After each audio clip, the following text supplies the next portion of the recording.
Ya nos acompaña en la mesa de trabajo de nuestro programa la periodista y subeditora del área internacional, Isel Guerra. Tenemos una agenda cargadísima, sí. Isel, ¿qué tal? Bienvenida. ¿Cómo estás, José? Muy buenos días. También a quienes nos acompañan a esta hora, porque hay varias noticias por revisar, partiendo con lo que ha estado ocurriendo en estas últimas horas en Medio Oriente. Los hutíes de Yemen han cumplido su amenaza, al menos así lo han señalado, por cierto, ante los medios de comunicación, al afirmar que han lanzado ataques contra barcos saudíes en el Mar Rojo, tal como habían señalado a principios de esta semana con este anuncio, este embargo marítimo contra Arabia Saudita y con eventuales ataques que podrían lanzar contra embarcaciones de este país. Lo que se ha conocido en estas últimas horas, José, apunta a ataques a 12 petroleros en Celia y Laila. El primero de ellos aparentemente sufrió un incendio en su proa, esto en el Mar Rojo, a unos 130 kilómetros de Arabia Saudí el día de ayer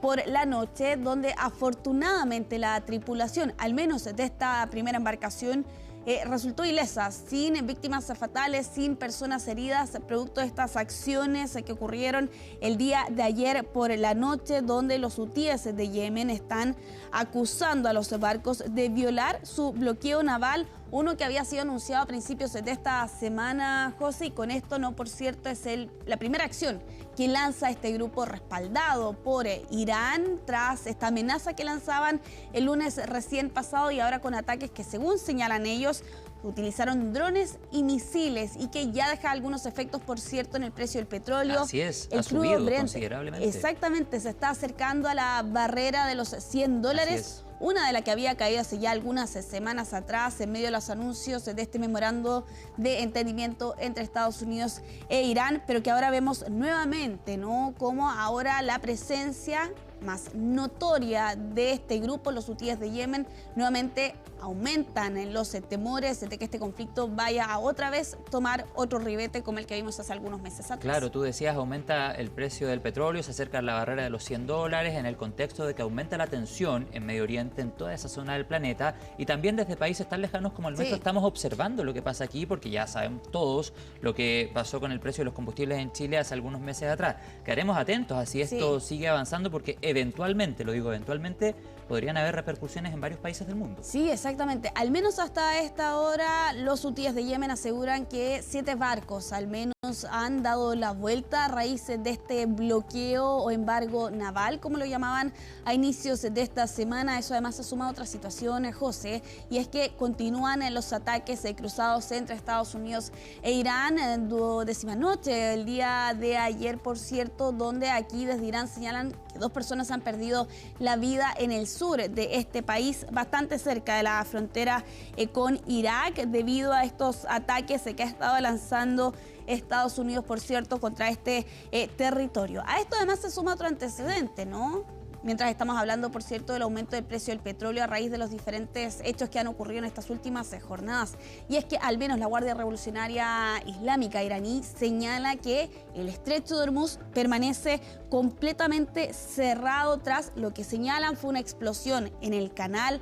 Un petrolero fue incendiado por una explosión en esta ruta minada y en el estrecho de Hormuz, y otras 2 embarcaciones tuvieron que dar la vuelta y no pudieron cruzar durante estas últimas jornadas. Se suma, por cierto, también a esta amenaza que ha lanzado el presidente de Estados Unidos de atacar centrales o puentes iraníes por cada barco que sea atacado por parte de Irán en el estrecho de Hormuz. Por eso la situación sigue siendo tan inestable y genera tanta preocupación a esta hora. Obvio, esa ha sido la advertencia, es una situación muy tensa. Isel, nos vamos a México. Sí, lamentablemente con esta información, José, que hemos conocido en estas últimas horas. Un periodista, el 7º este año, fue asesinado a tiros el día de ayer cuando estaba comiendo en un restaurante y un grupo de individuos armados que circulaban en una motocicleta se acercó, por cierto, hasta este lugar y lo mató a tiros en Oaxaca, al sur de México. Francisco Leiva Aguilar, de 60 años, un periodista independiente, bautizado como el Moscardón, conocido por una postura crítica con el gobierno local, tenía incluso una columna política, quien ya anteriormente había denunciado casos de corrupción dentro de la administración regional de Oaxaca. Lamentablemente no fue asesinado el día de ayer y él ya había denunciado amenazas de muerte, al menos desde el año pasado. Hablaba incluso de una campaña de desprestigio en su contra, con un acoso judicial, por cierto, contra su figura y claro, con una lamentablemente séptima muerte de un profesional de las comunicaciones solo en lo que va de este año.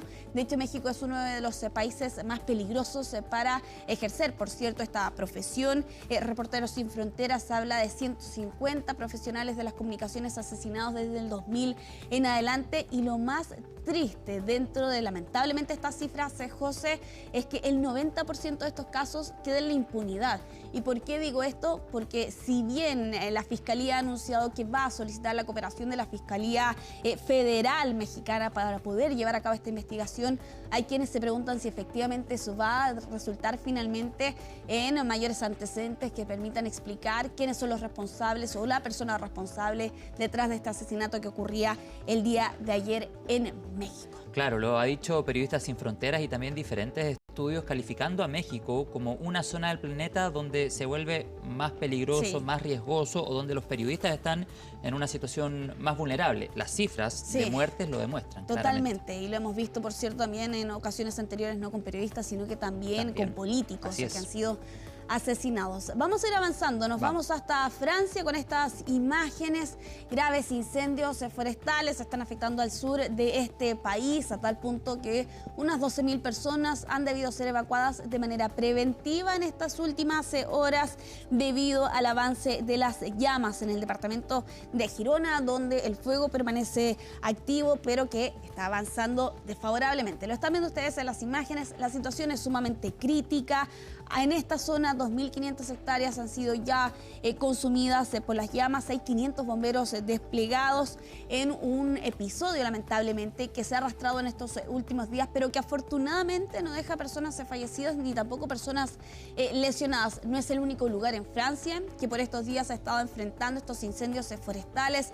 También en el departamento de Var, en el sureste, otras 2.500 hectáreas también han sido consumidas por las llamas hasta este momento. Aquí también se ha debido evacuar, aparte de la población, al menos 400 personas y con 1.100 bomberos que también están trabajando en esta otra zona de Francia para poder contener los incendios forestales en medio de esta situación crítica que, ojo, no solo está enfrentando Francia, sino que también España. Lo veíamos el día de ayer, por lo demás, José. Claro. Ha sido una temporada bastante difícil, compleja, para Europa. Y las temperaturas, claro que sí. Bueno, es una buena noticia que no hayan personas fallecidas, pero sabemos que los incendios forestales son emergencias dinámicas, por lo tanto, no hay que bajar la guardia. Se expanden en cosas de segundos. Isel Guerra, te veo más rato. Nos vemos más adelante. Nos vemos más adelante. 9:36. Nos vamos a la pausa en CNN Chile Radio. 10:07 es la temperatura actual ahí, en el centro de nuestra capital. Pausa. Al regreso, Voces del Poder. Mucho que conversar.